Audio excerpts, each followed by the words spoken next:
Hello, thank you for tuning in to the Joystick Frequency, a video game podcast that doubles as a video game book club where you're a member just by listening in. I'm your host. Joining me is one of my hosts today, Brady. What's up? Unfortunately, Walker has a personal issue and will not be joining us today, and he was also responsible for the trivia portion of today's podcast. So, unfortunately, it's going to be a shorter podcast, and we'll be grateful to have him whenever he comes back for the next one. Miss you, bud. All right, so we will be talking about Deep Rock Galactic soon, but however, let's start it like we start every podcast. Brady, you're the only one here this month, so go ahead and tell me what you've been playing. Yeah, so other than Deep Rock Galactic, I have been playing a lot of the new game that came out, Atomic Heart. It is essentially Soviet BioShock.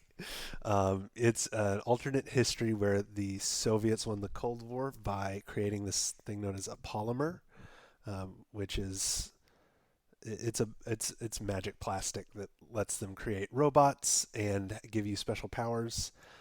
You go through this research facility that's been taken over by crazy machines, and you fight a lot of 1950s esque looking robots with your weapons that you create and craft that are all weirdly sciency for some reason. Like, for example, one of my favorite weapons is a baseball bat with razor blades on it.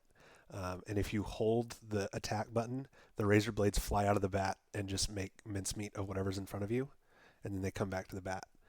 Um, there's also laser weapons that, for example, I had a pistol that it's a laser pistol, but if you hold it, it makes a giant explosion in your area that does EMP damage, especially against robots. And as you go through this facility, this series of Russian research facilities, you find out more about the world and the world building, and you get to see a lot of really interesting environments, and you learn more about the conspiracies that are going on in the heart of this Soviet world. Also, sexy lady robots. Probably should have led with that. All right. Well, Walker's not here, so I guess I go on from here. So this month I've been playing. So I 100%ed Hades. Finally, that game is. I've said it every time that it's come up. It's fantastic. I really enjoyed playing it. Uh, it was starting to get kind of fucking rough towards the end there, like having to trek through and complete everything. But once I finally got it down to where I only had to crank the heat level up, I did that. I cranked the heat level up. Level 8 I beat on my first try. Level 16 I beat on my first try. However, I almost didn't beat level 16 because I didn't realize that the extreme measures modifier doesn't just apply to the mini bosses of the game. It also applies to Hades at the end of it. So Hades gets a third phase once you apply that. And so I'm sitting there like, yes, I finally done it. I finally 100%ed Hades after he goes down for the second phase. And then he takes slightly longer to disappear than usual. And I'm like, oh no. But that phase was fucking crazy. I did conquer it. Still first try. I definitely went down to my last life. I just had a really good build, luckily. I started straying away from the weapon it wanted me to use for the bonus 20% darkness and jewels, and instead just started using the Malphon because that's the one I'm the best with. And so I used that and was able to overcome it, finally 100%ing it. And then after that, I started and finished playing Star Wars Jedi Fallen Order because, surprise, we're doing Jedi Survivor for the next one. And so I knew I had to play that before it came out. And I am very disappointed with how long it took me to play this game.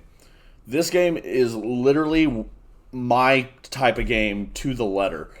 The combat's great. The exploration's great. I love all the puzzles in it.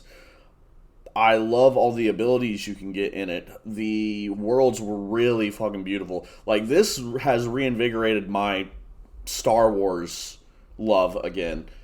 Whenever I kind of like died off on Star Wars for a bit because like some of the fans are a little too chaotic for my liking. Fair. Incredibly fair. And so like that it killed it for a while, and then I came and played this back, and now I just want more. The new game came out literally yesterday, and I don't have the system to play it yet. And I'm just over here foaming at the mouth like I need it now. I can't wait to play the new game, especially whenever I had such a fun time. I started and 100%ed that game in this month. In the same month, I 100%ed Hades. So I really enjoyed the game, and I can't wait to see what the next one holds. And after that, I started High on Life, the Justin Roiland, the maker of Rick and Morty. It's the shooter, the alien shooter game that he made, and so far it's a lot more of a comedy game than it is like a mechanic heavy game, but it does have the same like honestly the same game style that Jedi Fallen Order and Assassin's Creed and stuff like that has, where you're traveling through these locations, you get upgrades that makes your traveling and your combat easier, and you use all these weapons that you get in the upgrades to progress yourself and eventually fight the big bad. And so far, I've been enjoying it. The comedy's been a lot of hit or miss. There was this one section specifically that it literally has this guy that's floating around you talking the entire time, and I swear he probably has like 5 to 6 hours of dialogue written just in case the player stays here. And he's supposed to be like an annoying escort NPC type enemy. And it was funny for the first 5 minutes. Then it got boring real quick. And then whenever it hit the 45-minute mark of this guy still staying there talking, I was over it. I'm like, I get it. I get the joke you're going for. I find like, don't worry about it. I get it. Please just let him leave me alone. I'm so done with it. It severely annoyed me to the point that I was contemplating turning off the game and coming back to it later. But I finally reached the point where he finally went away, and I prayed that he wouldn't come back. He did come back, but I was able to kill him finally whenever he came back. So, like, he came back, and I instantly just shot his ass. And the funny thing is, while he's your companion, quote unquote, you can shoot him, but he just like teleports like 3 feet away from where you shot him, pretty much. Like, and says, haha, not fast enough, kind of thing, and then continues his story. So it was a very, very annoying time, but the rest of the game has been pretty decent. We'll see where it goes from there. I started playing that game and I just didn't really scratch any itches for me. How far did you get? I did not get very far into it. I don't even know if I finished the tutorial. I like watching Rick and Morty. I don't necessarily like playing it. Yeah, I would recommend at least like it is funny in a lot of the parts that it has, and I heard that like there are a lot of points like once you get a lot of the more of the mechanics opened up that makes it a lot funnier. Like for instance, there's a mechanic I opened up that I recently unlocked that allows you to teleport in a certain like building or something, and apparently you can do a movie theater. And apparently they actually licensed a full-length movie that you can teleport this movie theater in, go in, sit down, and watch a full-length movie. That's great. Yeah. I love that. And they during this full-length movie, they have like 3 people in the front row. It's people I haven't heard of, but they're supposed to be like some sort of famous like movie dissector podcast kind of thing. And it has them 3 voicing these characters talking about it in the front row the entire time during the movie as well. So, like, there are some very funny and very good things about this game. I hope they're not few and far between. I hope, like, they start hitting soon, and, like, there are more of them than the ones I've heard of. But yeah, I'll continue playing through it because it is at least it's a shut off my brain kind of game. It's a game I can play late at night. So Well, before we start talking about Deep Rock Galactic, let's give everybody a little bit of a teaser for next month. You said you finished Jedi Fallen Order. Uh, who was your favorite side character, and which side character do you most hope will show up in the next game? my favorite side character, I honestly really like Grease. Like I don't know why I like Grease so much. He's just Grease is amazing. yeah, he's just a nice guy. He's granted, like we go into his story a bit on why specifically he's letting us fly on his ship, but he's purposely like flying his ship into danger just to help us achieve our mission and everything.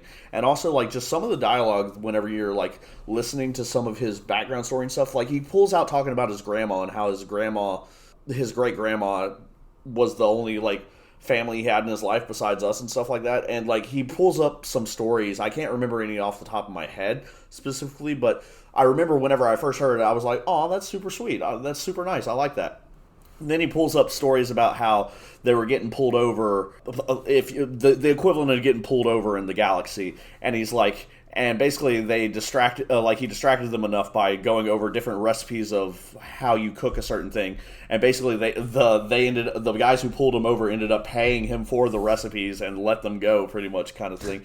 Like just a couple of his stories are like really funny, and he's like really cool, and I've never seen his species before in Star Wars, so it was really cool. Obviously, whenever you say a side character, you would think characters like Seer would be a good choice. So I didn't want to go that route. I think Grease is like one of the better side characters, honestly. Yeah, you're on a ship with two space wizards and a space witch, and then a really tiny guy that can fly the ship, and the tiny guy ends up being one of the more interesting ones. Yeah. That's good writing, is what that is. Sister Marin is obviously the one I want to see in the next game. Night Sister Marin. If you've seen the trailers, you know she's in the next game. I know, but I haven't seen her in the next game because I haven't played the next game. Yeah. And I don't know how much she's going to be in. I want her to be a playable character, but I think that might be asking too much. That might be asking too much. Do you care if I say something that has been seen in trailers? No. Okay, and like it only flickers it for a second, so you don't even see it turn on or anything. But I think you see her holding a lightsaber. Interesting. In the game, so like you might get your wish as she might be a playable character at some point, or at least you get to see like a badass cutscene where she starts wielding a lightsaber or something, which would be really cool, I think, because not only would she have like the magic powers that she has, which is what they use the Force. Is it some variation of the Force? I think it's some variation of the Force. I'm not 100% sure. This is where someone from the community would bark at me and like come at me whenever I say something slightly wrong like that, and that's why it is an aspect of the Force. Okay, yeah.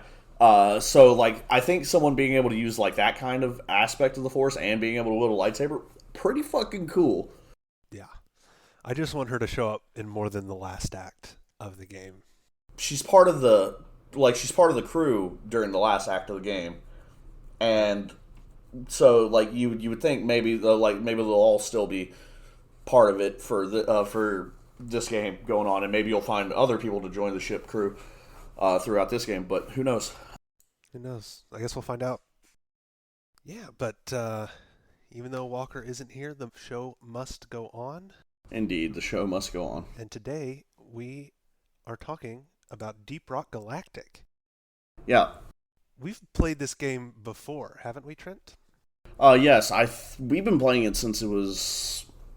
I know we didn't start immediately as it was like came to beta, but pretty quickly. It was pretty quickly. We had a group of 4 that we would run it, and every few updates we would end up coming back to it.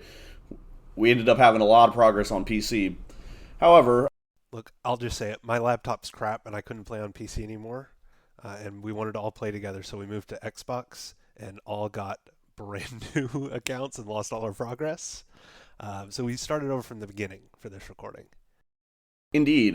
We ended up running bunch of sessions together with the three of us plus our editor, Casa, and we actually had like a pretty blast of a time. So Yeah, let's just get into first what is Deep Rock Galactic? Deep Rock Galactic is, I guess, a mining game is probably the best way to describe it. You and up to four friends are playing as dwarves with different abilities that go into procedurally generated maps and tunnels, and you go mine resources and defeat some enemies. And each mission that you go on has different goals for you to complete and objectives that let you gather resources so that you can upgrade your equipment and do better on your next mission. mining's definitely an important aspect of it, but I would actually say it's probably more of a class-based shooter with Yeah, how much you end up actually fighting swarms and stuff like that. that's true. I guess mechanically, the shooting is a much bigger part of the game than the mining. It's just thematically a mining game. In Yeah. actuality, it's more of a shooter game. Yeah, I would agree with that. And it's also got a sci-fi spin on it, where you are dwarves, so I guess sci-fi fantasy kind of esque. You're actually in this space rig, and you're going on these missions to this. It's not a hostile planet, but it's a uninhabited planet, humanoid wise. It's an uninhabited planet that kind of looks weirdly shaped like an asteroid almost, and infesting this planet are a series of alien bugs that look kind of like the spider ants from Borderlands. They're called glyphids. Yeah, and these glyphids are the enemies that you fight off on your missions. You go in, and as you're mining, you're getting attacked pretty much constantly by these little bug spiders, and they come a little bit at a time, and then sometimes there are swarms where large amounts of enemies come, and you kind of have to just focus on fighting them off instead of mining for a little bit because there's just too many of them. Um, you enter these missions in what is called a drop pod. It launches you from the space station to your mission area, and once you've completed all the objectives, you get back on the drop pod and go back up into space. Yeah, and I guess to further go into the game, I think we should just go ahead and start. I think with the classes of the game, it comes with four standard classes. They haven't added a new class yet, though I'm like sure that if they had enough ideas, they probably would pretty soon. So they have the driller, the gunner, engineer, and the scout, each focusing on a different aspect of what your constant minute to minute gameplay is throughout one of these missions. I would say let's go ahead and start with the driller. So the driller is one of the beefier of the dwarves. They tend to have a little more armor than the others because they're kind of the front line. Their starting weapon ends up being a flamethrower. It's a flamethrower. It shoots flames a good distance to ignite the glyphids on fire and stuff. They have a side pistol that's pretty accurate at a pretty decent range. They have an explosive charge that will leave a crevice about 10, 15 links in radius of your characters. So a pretty heavy explosive, as well as they have two drills that they can attach to their arms that allow them to just drill straight into any wall, any surface, almost anything in the game can be drilled through with these. As well as like just the fact that the entire dungeon is a destructible environment. There's very few that you can't drill through. I haven't even tested it, but I'm not sure if there's actually a limit to how far you can go if you were to just straight drill through the wall in one direction the entire time. I imagine that would probably depend on the fuel because you can run out of fuel for your drills. Yeah. Um, isn't there also, I may be misremembering this, doesn't the driller also get like a throwing axe or something? Yes, their grenade, it can vary between a throwing axe and two other types. Gotcha. I just remember Nathan always had those throwing axes when he played driller. Yeah, they're really good for like high armored enemies and hitting vital points. So let me see. I'm pulling up right now so I can get all the weapons that they can get. So as you progress your driller, you unlock different weapons. So the primary being your flamethrower, you also can have a cryo cannon that's after a time will freeze small bugs and even bigger ones, although it takes a little bit of a longer time. As well as one of the newer weapons is a corrosive sludge pump, which fires like globules of acid that can, depending on the upgrades that you get, can leave pools on the floor that if walked through will do damage, as well as it'll spread to other enemies that touch that enemy. Other than just a regular pistol for the secondary, there's also an experimental plasma charger. It's very similar to the pistol, except it fires just what looks like purple orbs of energy, and you can charge it up and release it to fire a larger one. And depending on some of the upgrades, you can, for example, shoot a larger one that doesn't do damage. Instead, it explodes whenever an ally or you shoot it with another weapon. And then they also have one that I haven't gotten to yet, but it's called the Colette Wave Cooker, which is classified as an SMG gun. I'm not exactly sure what it does, but it sounds pretty fun. As well as the Impact Axe, their other two grenades includes just a high explosive grenade. It's just your regular grenades, and a neurotoxin grenade, which will combo with the flamethrower and leave a cloud that you can detonate if you're shooting at it. But also, neurotoxin grenade will turn the enemies on each other for a short amount of time. Since we're talking about the front line, I think the next class we should discuss is the gunner. It's another beefier dwarf that is more of a frontline character. The main weapon for the gunner is a big fuck-off minigun. It does exactly what a minigun does. It shoots a lot of bullets really fast and kills enemies really quickly. Hence the name Gunner. Its standard side weapon is a bulldog revolver. A lot slower but higher power shots that are good for high armor targets and high value enemies. Their support tools are they have a zipline launcher that lets you let you basically connect two parts of the map together and you can ride a zipline across. If there is a crevice in the map somewhere that you can't jump across, you can just put a zipline there, or if you're trying to get up to a higher ledge, you can put an angle and help yourself and your team get over there. They also have a shield generator, which you throw it down on the ground and it makes a sphere of force around the area with enough room for you and all your friends to go inside, and the enemies can't get in. They'll try to, but they just won't be able to for the period. You can still shoot out and kill them as you're in there. It's a nice little safety area for your party. They have a grenade. Their standard grenade is the sticky grenade, which is pretty self-explanatory. It sticks to things and explodes. As you progress with the gunner, you do get upgraded weapons. So their main weapon is a minigun, but it can upgrade to the Thunderhead autocannon, which is 2 barrels, and it fires slower than the minigun, but ramps up speed and power as you continue to fire it.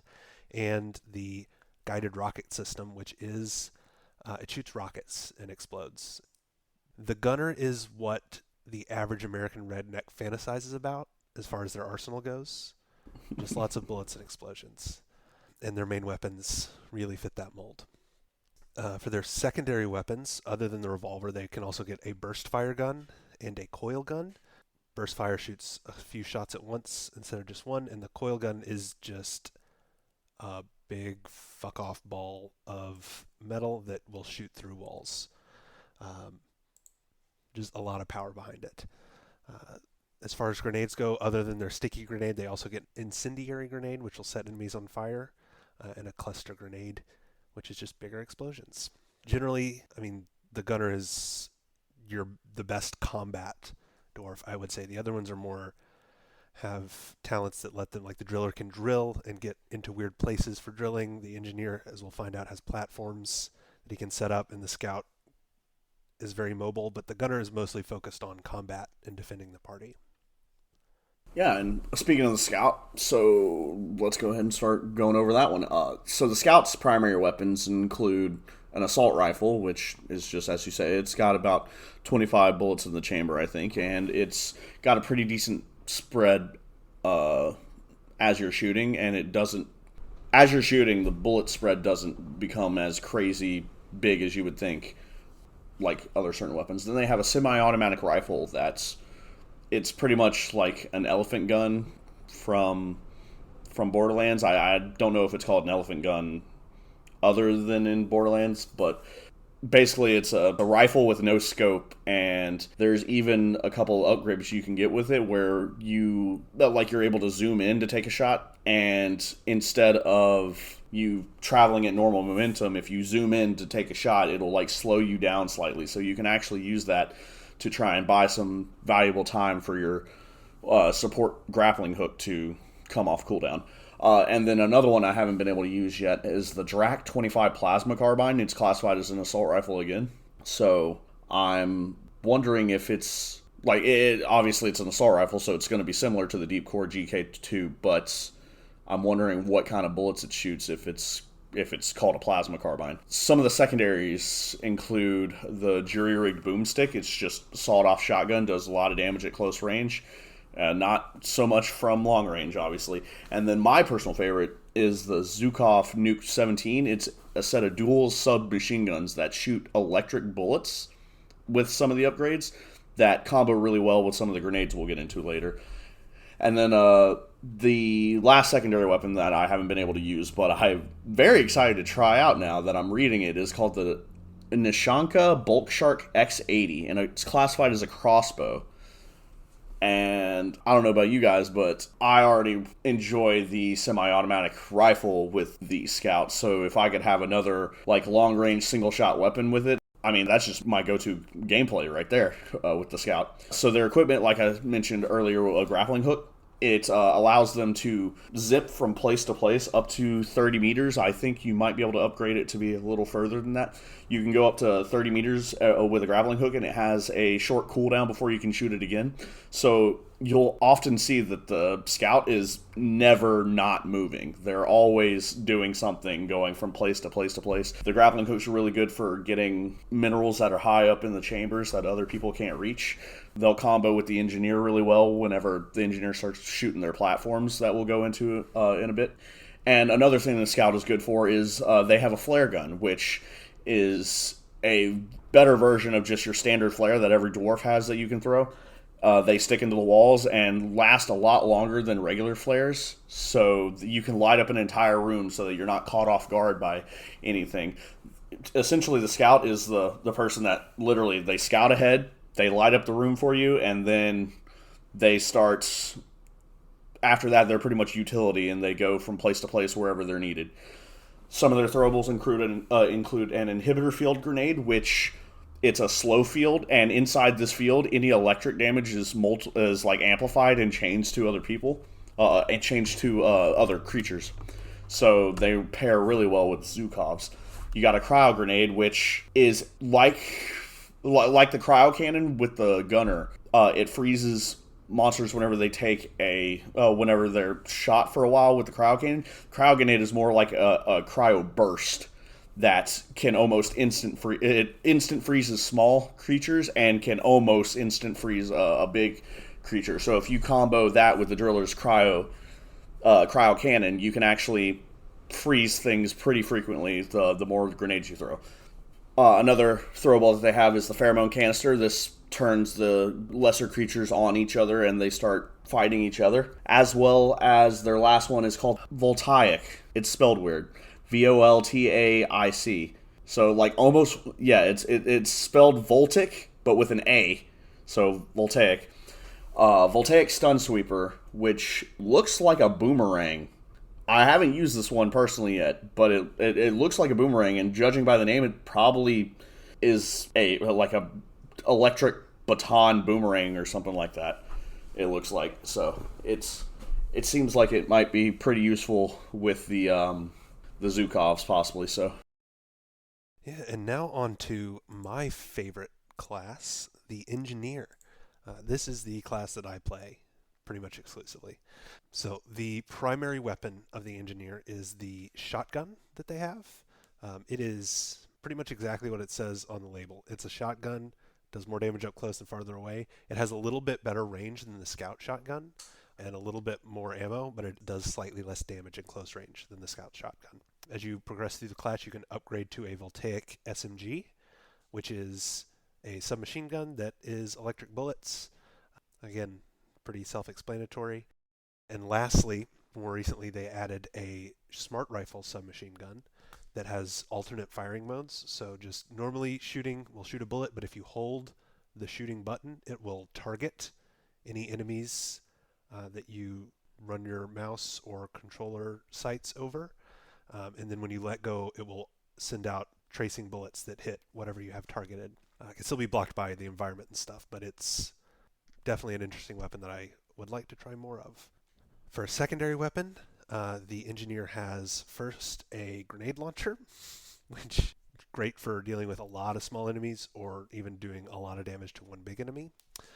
If you upgrade it, you get a breach cutter, which is, how to describe it? It shoots a blade of energy, essentially, that does damage. So if you aim it right, you can like have a line of damage that goes out and hits anybody. It also does a lot of penetration damage, so it's good against armored targets. And lastly, they have what is called the shard diffractor, which is literally just a big ass laser beam that sets things on fire and goes through enemies. So they have a pretty impressive arsenal, if I do say so myself.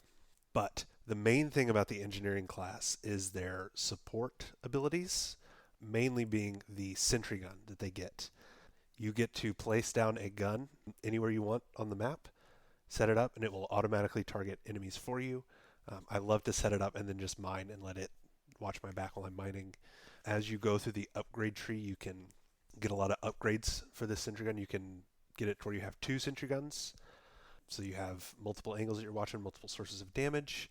You could also upgrade it to where it's just 1, but it fires basically twice as fast and with a little bit more power behind it. I always go for the 2 just because I like variety, and it makes me feel better to have 2 guns to fill up.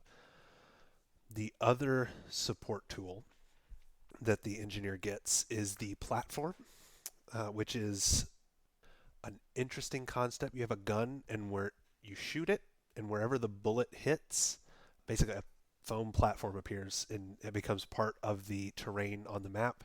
You can use it to jump up to a new place, or if you're trying to climb down, or get into, if there's a vein of minerals that you're trying to mine against the wall but you can't reach it, you can just set a platform there and stand on the platform and mine it instead of having to jump. I'm not doing a great job of describing how useful it is, but in my opinion, it's one of the most useful support tools, other than the Scout's zipline for mobility. As far as grenades go, the first grenade that the engineer gets is the lure. It doesn't do any damage, but when you throw it, it creates a little hologram of a dancing dwarf, and all the enemies in the area are attracted to that instead of yourself, so you can give yourself some breathing room.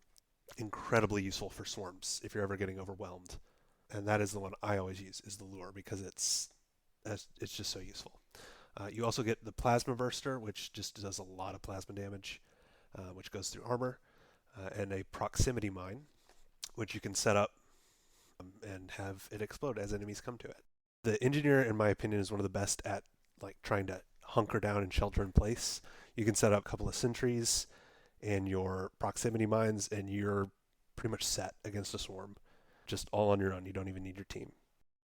So, in addition to just being able to play 4 different classes, they each have their own progression system. It's the same system, but it's separate for each of them. So once you get to level 25, you can promote, and basically there are 3 different promotions. I think the first promotion is bronze, the second one's silver, and the third one's gold. I think that's how they're classified. I'm not sure. I've only reached the first one with the driller. But also, on top of that, you have a perk system that is shared cumulatively with all the classes. So the more levels you get in a class, the more small objectives you're completing, and you can turn those in to get perk points. And I find that being able to play all 4 of them allows you to fulfill more of these small missions that will give you a lot more perk points that are able to be used between all your characters. Some of the cooler perks makes it to where you can get Steve. Steve is the best because you go up to one of these glyphid grunt monsters and you pet him under the chin, and now he's your best friend for the mission or until he dies, and he'll fight other glyphids for you. Well, what's another good perk, I also Brady? love the Thorns perk, which just means whenever an enemy attacks you, it takes damage. There are in some of these missions there are enemies called swarmers, which are basically just little tiny bugs that come in large numbers that try to attack you. And if you have the Thorns perk, you can pretty much just ignore them because they'll kill themselves trying to kill you. That's one of my favorite perks, other than Steve. Steve is obviously the best perk, and I want to make that very clear. You're able to equip 3 passive perks and 2 active perks per mission. One of the active perks is specifically locked around behind promoting, but once you do that, you're able to equip both of them. And one of the 3 active or passive perks is locked behind buying it in the perk menu itself. So yeah, I think that covers everything about the characters. Yeah, I think that's right. So now that we're done talking about all the characters, let's go on and move on to some of the enemies before we dive into some of the different mission types and environments. Yeah. Well, we'll start with the glyphids because they're the basic enemies that you fight. They're the little spider ant things. The basic glyphid is called a grunt, which is just normal sized, well, not normal sized, they're giant bugs, but ant spider thingy that comes and attacks you dies usually in 1 or 2 bullets, not too much of a difficulty. Glyphid grunts also have variations to them, namely an offensive one called a slasher and a defensive one called a garter. A slasher has blades on its arms, like it looks distinctly different. It looks like razor blades on its arms, so that when it attacks you, it slashes you. It does a lot more damage than a normal grunt, and it slows you down if it hits you. Another variant is the defensive one, which is the garter, which also is physically distinct from a typical grunt. It has a lot more plating on its front arms and head, and it will just take forever to die. It has a special move where it'll close its front legs together and basically make a shield where you can't really do damage to it from the front. They're both buggers to get rid of if they get too close to you. Moving on to some of the bigger glyphids, we start with the Glyphid Praetorian. These are probably the variation you will see the most of, I think. Praetorians come out all the time. They typically have a greener tint than regular glyphids. They're much bigger, and they have a glowing green, almost like a lightning bug back to them. That's their weak point. They typically breathe acid in a cone, and whenever they die, they actually emit an acid field, like a not an acid, but like a poison cloud field around where they died. That goes away after a few minutes, or It not a does few minutes, damage a you few if you try to seconds. stand where you killed them. Yeah. After that, you have the Glyphid Warden. Glyphid Wardens, they have the similar plating as the guard on their front. They're about as big as a Praetorian. However, they glow pink, and their weak point is actually going to be on the top. It's a little pink orb that's glowing, and you'll often be able to tell that there's a Warden because you'll see these little pink tethers. It looks like that's connecting the Warden to the other creatures because the Warden typically, I don't even think they attack by themselves. I'm pretty sure they just buff all the enemies around them, and you'll find that the enemies start doing a much more damage and take a lot more to kill, if that's the case. Some of the times I remember us wiping the most as a group is anytime there are multiple wardens on the field. It seems like their buffs stack, and it makes killing just regular glyphids nigh impossible. Yeah. Honestly, if you see a warder, don't even worry about who they're protecting. You just take them out first. And then the next variation is a Glyphid Oppressor. They're pretty much bigger Praetorians. They have the same weak spot on the back. However, they have more protection on the top of them to where you actually have to get behind them pretty much to be able to hit that weak point. And they are, like I said, much bigger. They tend to hit the ground, and they can make shockwaves that'll go and knock you and your team up and away from wherever you're currently standing. They don't have much more health than a regular Praetorian, but they do take a lot less damage. Yeah. And the last variation of these larger glyphids is the dreadnought, which is just basically the apex of all glyphids. They're physically very similar to the Praetorians and oppressors, more so to the oppressors in that only really their back is exposed. But they have, well, first they have 2 health bars, so you have to take down all their armor first and then their health. And they take a lot less damage and they have a lot more health. And they have a lot more offensive capabilities because they have fire imbued attacks that do area damage and set you on fire. They're a big problem, but you really only encounter dreadnoughts on specific missions to encounter dreadnoughts. So they're not something you're going to run into in most situations. They're typically a boss enemy, and Right. there are different variations of the dreadnought that you can fight as well. One called a Hive Guard, which I haven't even fought one of those yet that I know of. Same. But you also have the Glyphid Dreadnought Twins, which they'll be smaller versions, but you'll have to fight them at the same time. They don't share a health pool, but you'll often see that if you start getting one low, the other one will start giving some of its health to the other one, and one of them is usually a ranged attacker, while the other is usually a melee attacker. Yeah, dreadnoughts are a problem. The next type of glyphid is the kind of exploder variant. Exploder glyphids are the same size as normal grunts, which are just a little bit smaller than you as a dwarf. They don't try to attack you, though. They just try to get close to you, and then they blow up, destroying part of the environment and you, probably, if you're right next to it. They're not so bad because they glow and you can kind of see them coming, but if you're facing a wall mining and you're not really paying attention, one could just show up behind you and ruin your day. When an exploder grows up and gets bigger, it becomes a detonator. It's like a fucking Pokemon. Yeah, it's an evolution. A detonator is the size of a Praetorian or an oppressor, but it also explodes. An exploder, when it explodes, kills itself to do it. A detonator does not necessarily. It can explode without permanently killing itself, so it can keep exploding you until you kill it.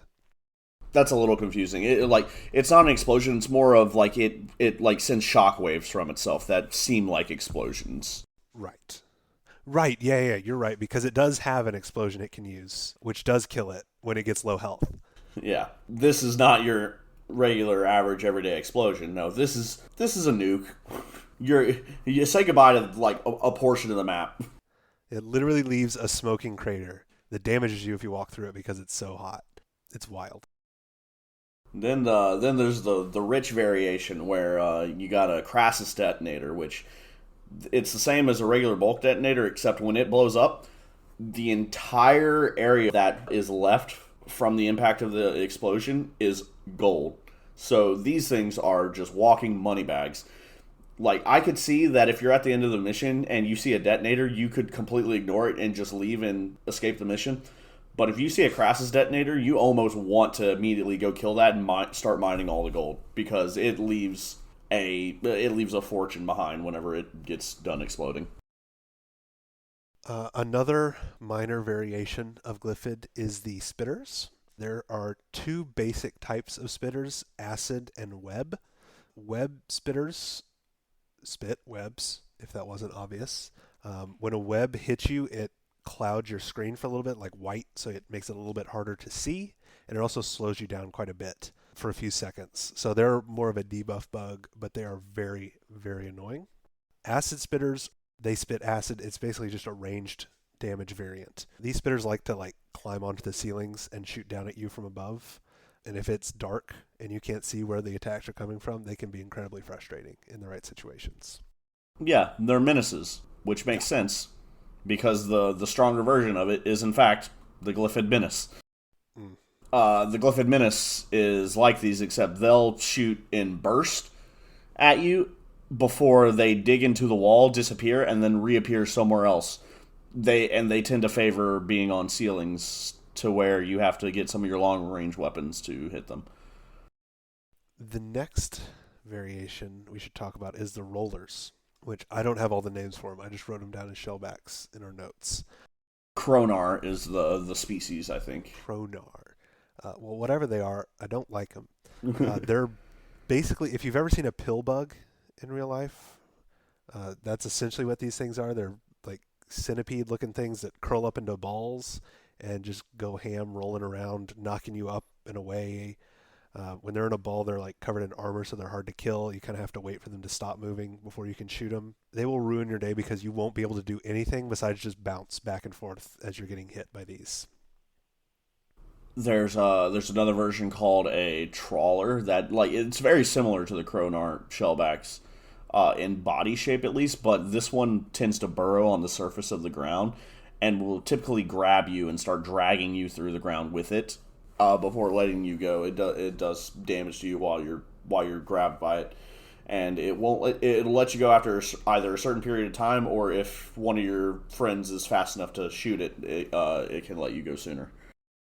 Next is the flying variations that there are in this game, which are the Mactera. These are they're flies, essentially giant fucking flies that will kill you from the air. The basic type is just a Mactera spawn, which just come at you from the sky. There are also Mactera grabbers, which will fly at you, pick you up, and fly you somewhere else. Really, the only way to get out is to have one of your friends shoot it and then just drop you from wherever it is. So if you have in a room with a high ceiling, don't get grabbed. They let out a high pitched scream too. That like, yeah, once you've experienced this terror the first time, you know, oh shit, that's the sound. I'm Yes. like you're turning every which way, ready to shoot whenever you see it. Another variant that is rather annoying is the Mactera bomber. These will fly over the battlefield and just drop sludge all over. The sludge will, number one, slow you down if you walk through it, and it will cause you damage as you step into it. And when you finally kill one, it spawns another pool of sludge right where it died, Unless you take out the sludge sacks. unless you take out the sludge sacks. Are there any versions that I'm missing?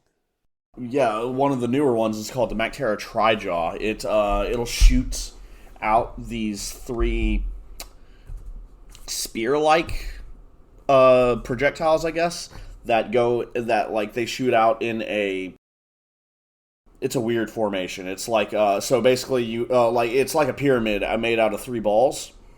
So like it shoots out where one goes up, the other two go to the sides, and they kind of like zoom into like zone into the same place, if that makes any sense. That does. And yeah, so this is one of the newer ones added. And then they have something called a Mactera Brundle that I have no clue what it is. Have not seen this one yet. So another thing that we missed is there is a Zynark Charge Sucker. This thing has a fuck ton of health, and normally you'll see it attached to some sort of mechanical device, like similar to a Betsy, which is what you deposit your minerals into, and it will it's a parasite, so it like takes over the machine and makes it hostile towards you, and you have to shoot the charge suckers off of it in order to get the machine back. Oh yeah, and then once you take them all out, you have a friendly ally for the rest of the mission.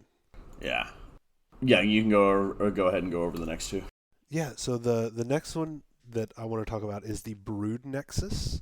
This is more of a stationary enemy than anything else. It's basically a giant nest.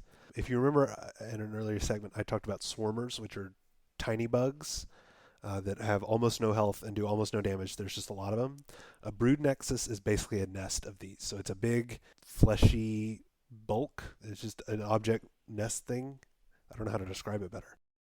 Like honestly, it's a basically if you've ever seen a spider sack before, it's very similar in shape to it. Yeah, it's essentially a spider sack that just every few seconds it spawns a few swarmers that come and find you wherever you're at, and they just keep spawning until you destroy it. They're a minor inconvenience. Um, Another stationary enemy is what is the spitters called? Just spitters? Spitball infector. Spitball infector. They will shoot a big ball of spit acid at you that does more damage than most other ranged attacks do in the game. It's also destructible, so if you see the ball coming at you, you can shoot it and destroy it, and it won't hurt you. But this plant will keep shooting at you until you destroy it. And normally they have a pretty long range, so you can enter a room and then be attacked from across the room until you get all the way over there to kill it.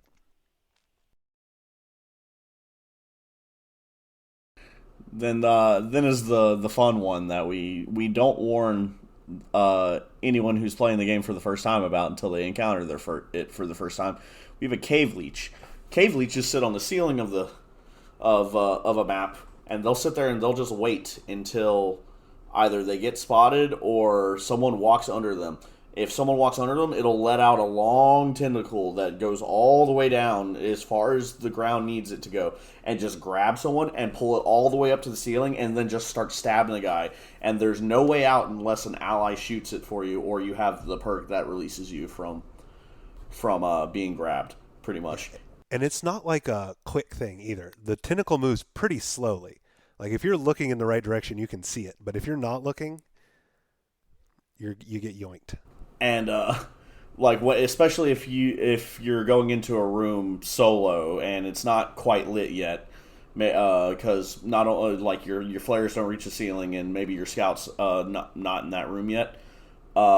The cave leech grabs you, it is terrifying because you'll get grabbed. You're like, oh shit, I'm grabbed, help, and then you're sitting there screaming this out, and you can look and you can see the silhouette of your allies through the walls. And if you see that they're nowhere around you, you're just like, well, I'm fucking dead. There are times that I've gone into a room, gotten grabbed by a cave leech, looked around, my allies are nowhere near, and I'm just like, yeah, I'm not even going to say anything. They see I'm on the ground as soon as they come into the room, and then I'll watch as one of them gets grabbed while picking me up.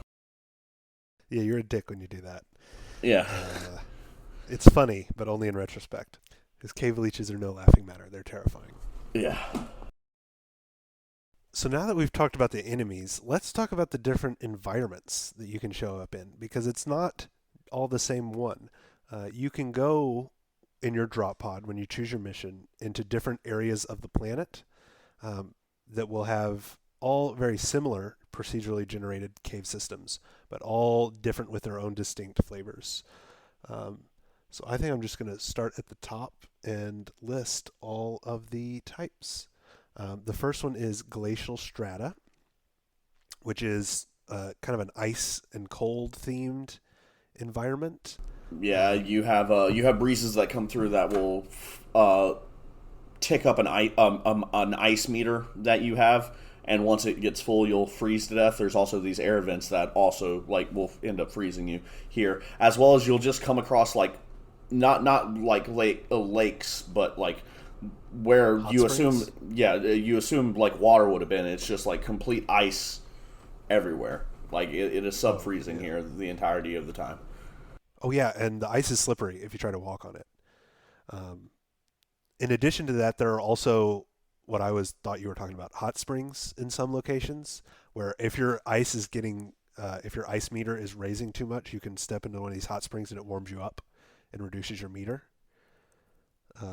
which is pretty much the only way to bring that down. The next location is the crystalline caverns.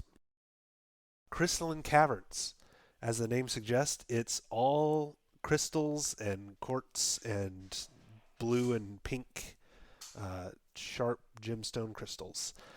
The unique thing you find here are specific glowing crystals that will, depending on what color they glow, they'll either emit radiation or shoot electricity between them.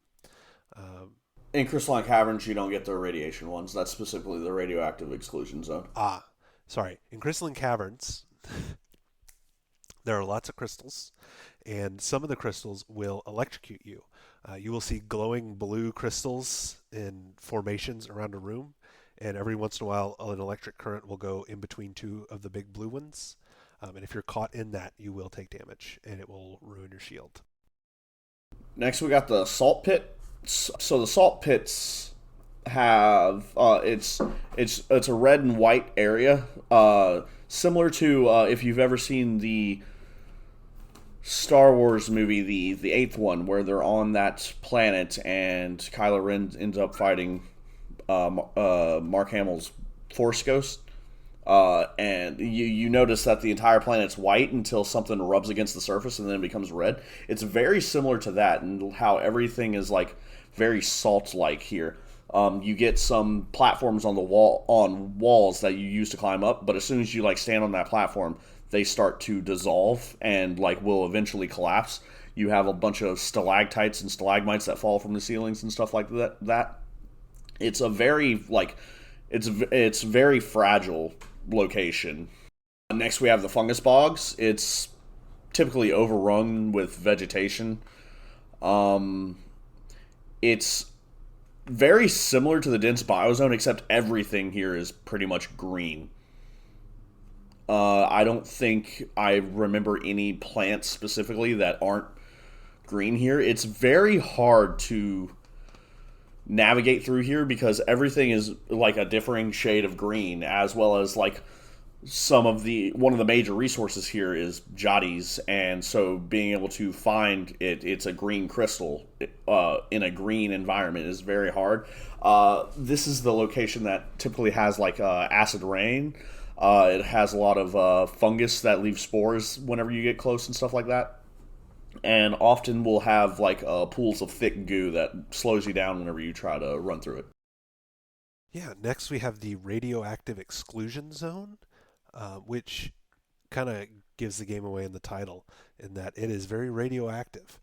All of the enemies have a little bit more radiation.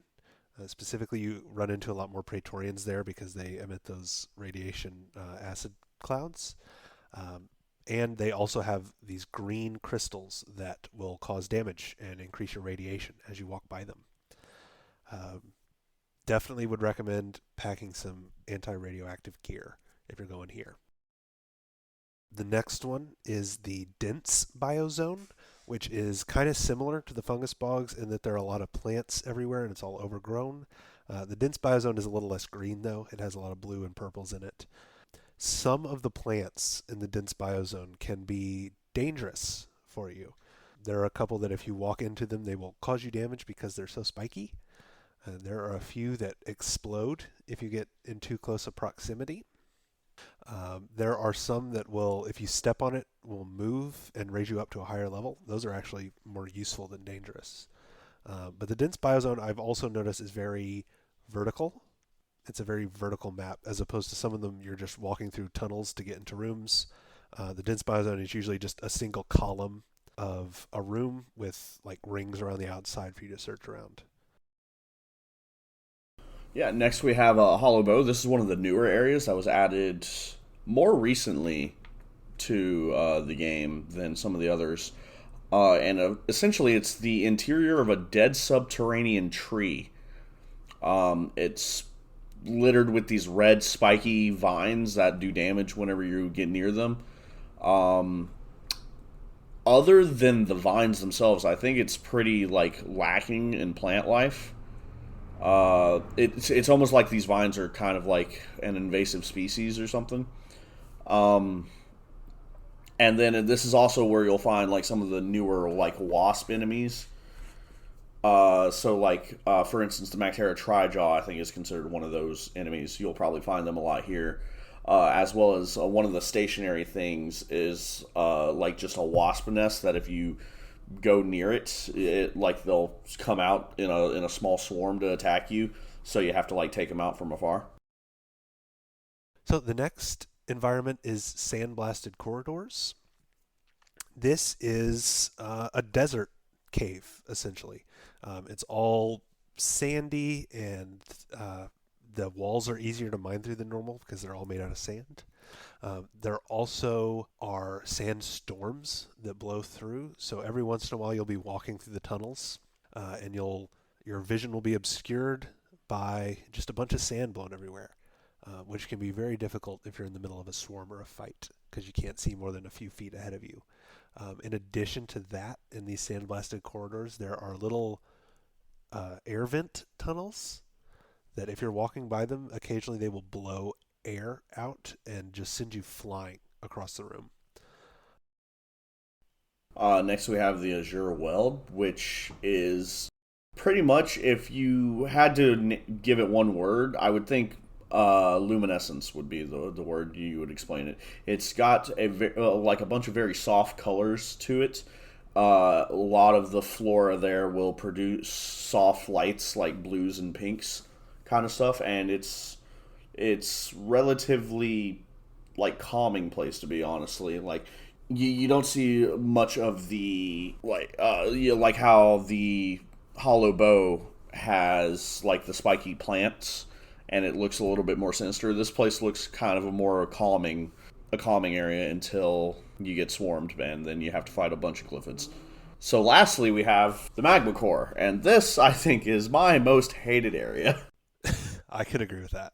Magma core has explosive plants. I believe any of the creatures you kill here leave explosive maggots. I think that is a, what's it called? Modifier, not a magma core thing. Okay. It also has lava geysers, and there are frequently earthquakes that will leave giant cracks in the floor. And anytime there's a crack in the floor, there are veins of lava flowing through it, so that it symbolizes that, hey, this is terrain that you can burn yourself on. And it frequently has these earthquakes that will end up splitting you off from the party. You'll be sitting here mining something, minding your whole business, and then there's a complete... then you're like at the bottom of a freaking crevice because of an earthquake, and you're burning to death. This place is pretty awful, although I think for difficulty wise, like, this is a pretty good area if you're trying to like test your limits of the game. Agreed. I would say this is probably the most difficult biome, if I had to guess one, is the magma core. Yeah, I believe it's double it's double the depth of the second deepest biome on the in the game, on average at least. Because I believe the second deepest is glacial strata, and that's kind of crazy going from, hey, your deepest place is complete magma, super hot, to, hey, everything's ice. I don't know. I think it's cool. I think the environment of this entire planet is really unique. Yeah, the devs definitely did a really great job of coming up with a lot of unique spaces for you to go on your missions. And speaking of missions, why don't we talk a little bit about what kind of missions you can take for the Deep Rock Galactic Mining Company. So first, let's just talk about what some of the missions are. So the very basic mission that you go on, it's also your tutorial, is called a mining expedition. There is a special resource that isn't useful for anything besides completing this mission called Morkite. You go in, you mine a certain amount of Morkite, and then you get out. It's not super difficult, not super complicated. It's basic mining stuff. It's also the lore reason why we come to Hoxxus, is because Hoxxus is the only place in the galaxy apparently that has Morkite. Oh, interesting. I didn't know that little piece of lore. The next type of mission is an egg hunt. Basically, you're going in, and instead of looking for Morkite, you're finding these eggs that are... Do we know lorically what kind of eggs they are? Are they Praetorian eggs? I'm not exactly sure what type of eggs they are. I just know they're glyphid of some kind eggs. Yes. You mine into... You can tell where something is a nest, and you can mine into it, grab the egg, load it into your cart, and once you get a certain number of those, you've completed the mission.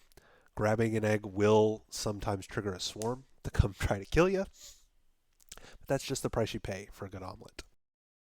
Next, we have the on-site refining missions. These are missions in which you drop an oil rig in order to extract some liquid Morkite, and basically there's a central hub, and you have to build these oil lines from the central hub to the different oil rigs that are mining for the Morkite.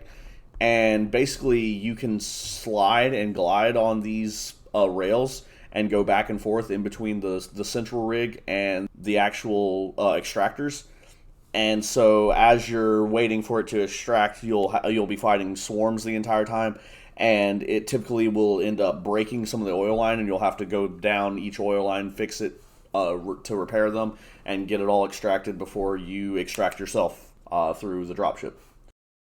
I just want to state for the record that that is my favorite type of mission. It doesn't sound as fun as it is, but it is very fun to just grind on the pipeline rails. It's fairly enjoyable, and it makes it to where in between waves, passing the time's not as bad, because there are times where you'll completely extract every not the main mission, but you'll extract all the side shit, all the gold, all the nitra, all the additional resources out of the area. And then whenever you're waiting for waves to come between this, you're basically sitting there twiddling your thumbs, waiting until you see an enemy. So it's fun to just like, once you get all that stuff, you build your oil lines, and then you just grind back and forth, taking out the bugs as they appear. The next one we have is a salvage operation. Salvage operation is you have the machine that you dispense all your resources that you gather into, Molly. Essentially, there are smaller versions of Molly that are scattered throughout this map, and you have to rebuild up to 2 or 3 of them, find the legs, go back and reattach them, and then they'll follow you. As well as there is a drop ship here in the map that basically the crew that were dropped here apparently died and never returned, or the dropship malfunctioned and wasn't able to return. So basically you get it back up and running again so that you can extract through that dropship. Yeah, the next type of mission is called point extraction. It's kind of similar to on-site refining in that you come in and there is a central hub set up. In the point extraction operation, this hub also has some automatic guns on it that helps it defend itself. Basically, your job is to use this hub and collect a specific kind of resource called a quarite. Is that right? Is that how you say it? I think it's a quartz. A quartz. It's a blue gem that you go and mine, and you have to bring it back to the central hub. In this type of mission, you don't have the little minecart that follows you, so you have to carry all the stuff back to this central location and defend it when a swarm happens. The next type of mission is escort duty, which is a newer mission type that was added recently. In this one, there is a machine set up. It's basically a giant drill that just goes in a straight line. You start it up and let it go, and then it runs out of fuel, and you can mine up the fuel, refill it, and keep it going again.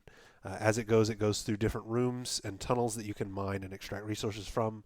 And when it finally gets to its destination, it's a big empty room with a glowing sphere in the middle, and you defend this drill against waves and waves of enemies as it tries to get through the different layers of that big glowing sphere into the middle.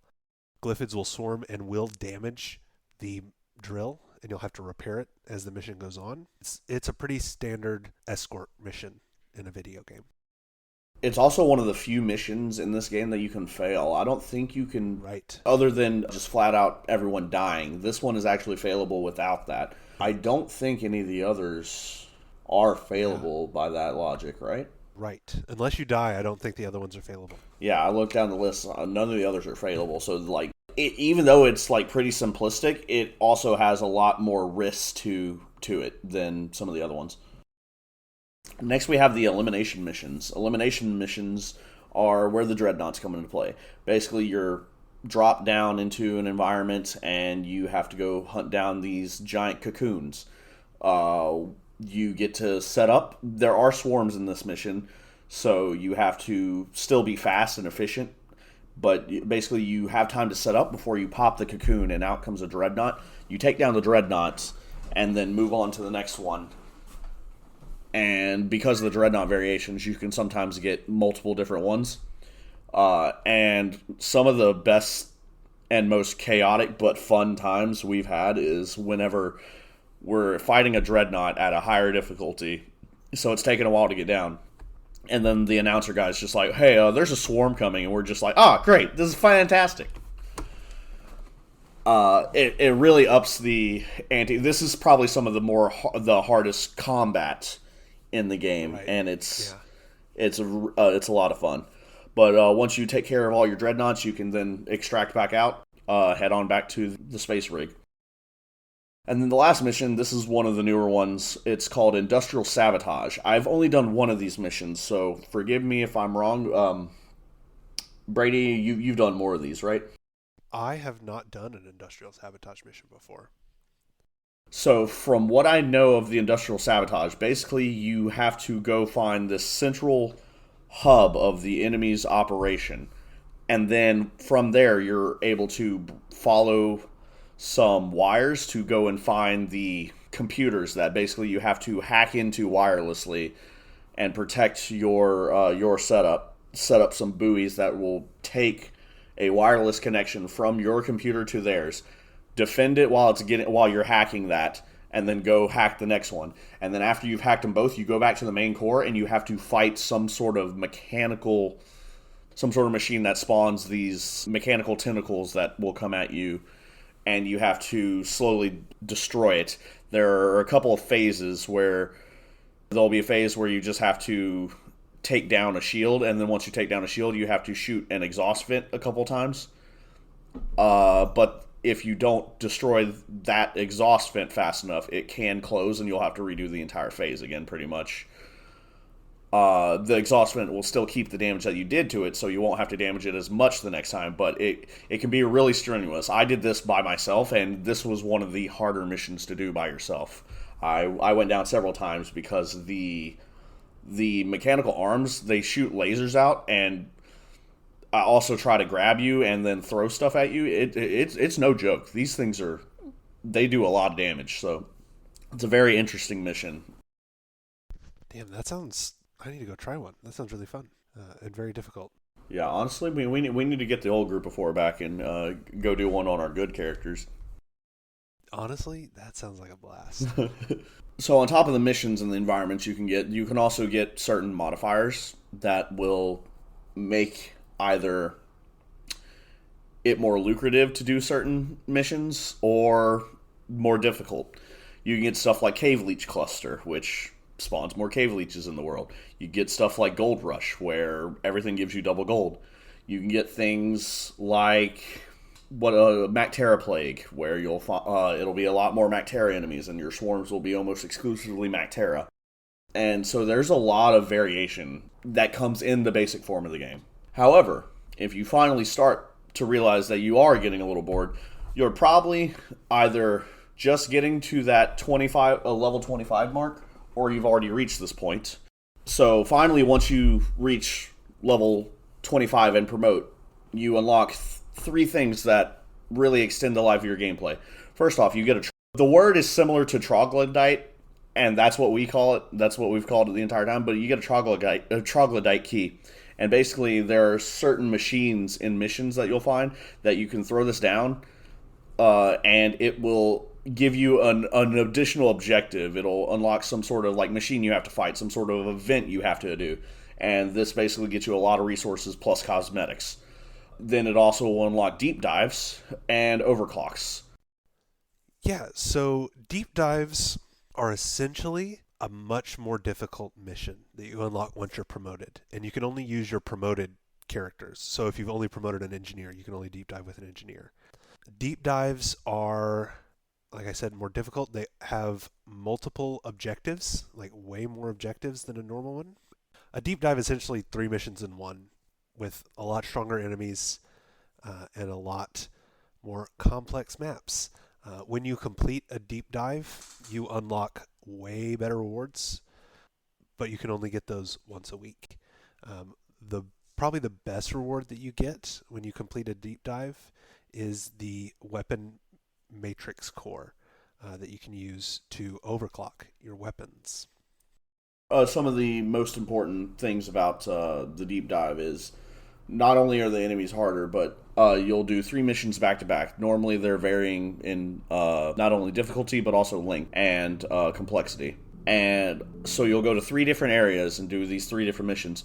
But also you keep all the resources that you have that you had in between each run. So if you end up wasting all of your nitra in one floor and you don't find much in the next floor, you're shit out of luck. You're gonna have to work with what you got.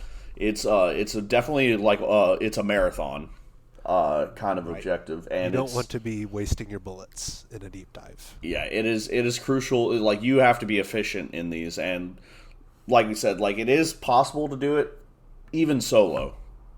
It's fairly harder the less people that you have. So we definitely recommend doing it with 4, as it's not only the most fun, but it also lowers the difficulty by a significant amount.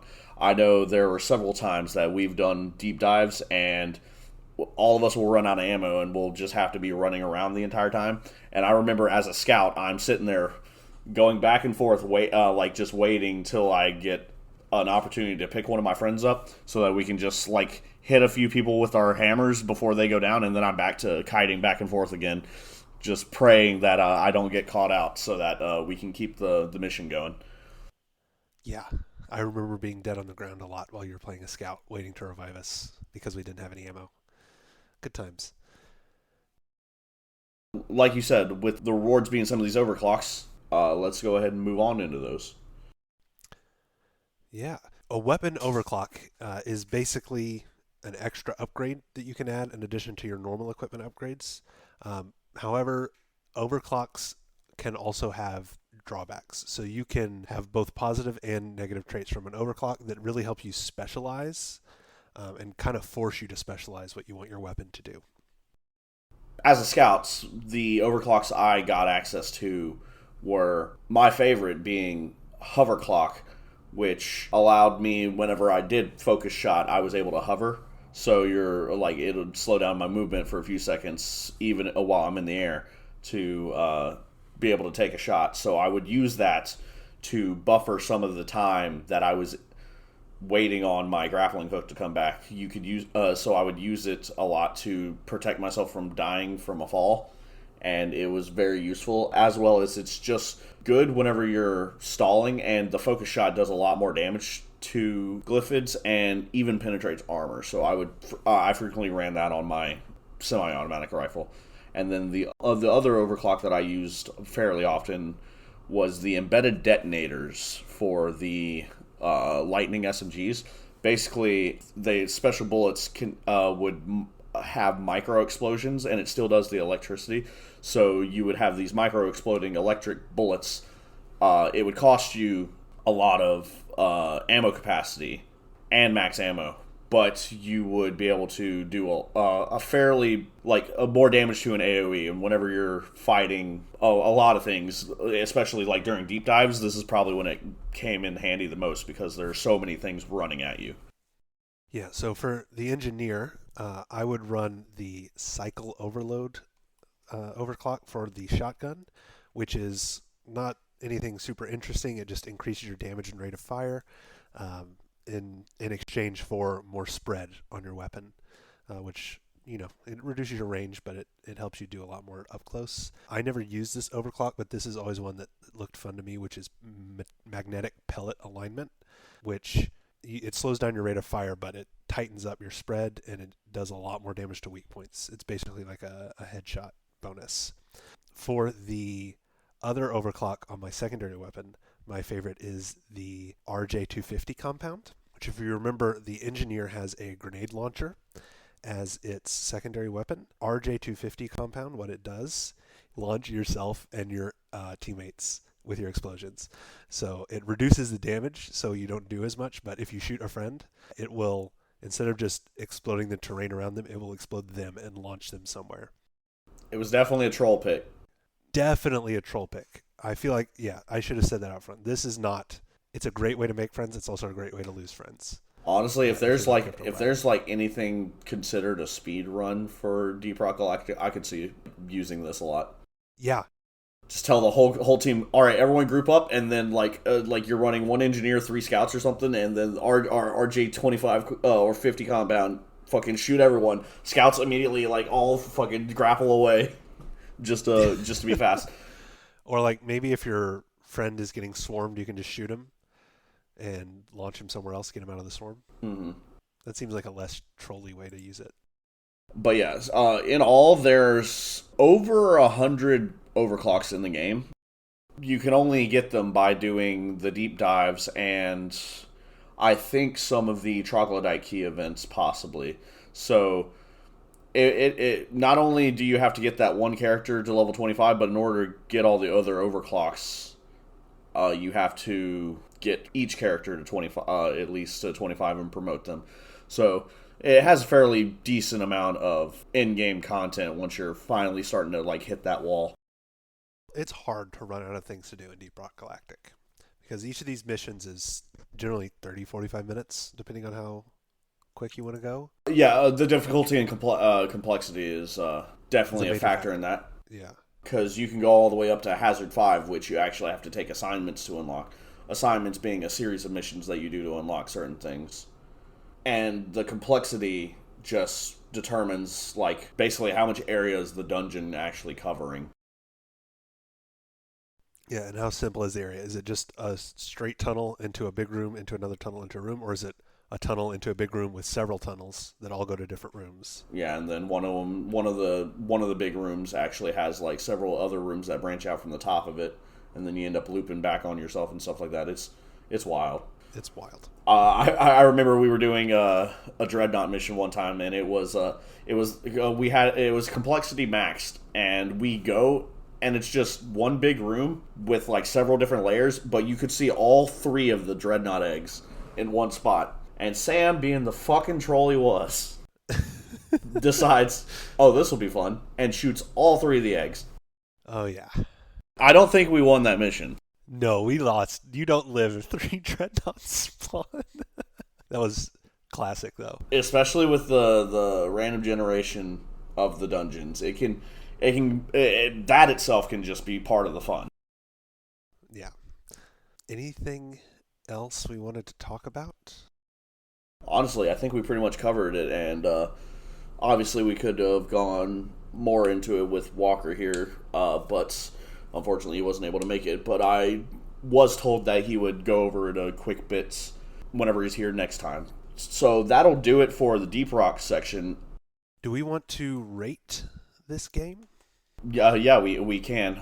So this game, obviously, it's been out for a while. We just, while we were in kind of a dead lull of games, we decided to do this one. So this one's not, obviously it didn't come out this year, and it's not going to be considered for Game of the Year or anything for us. But it's still a game that we have definitely enjoyed. I think obviously the most fun is definitely playing with multiple people with it.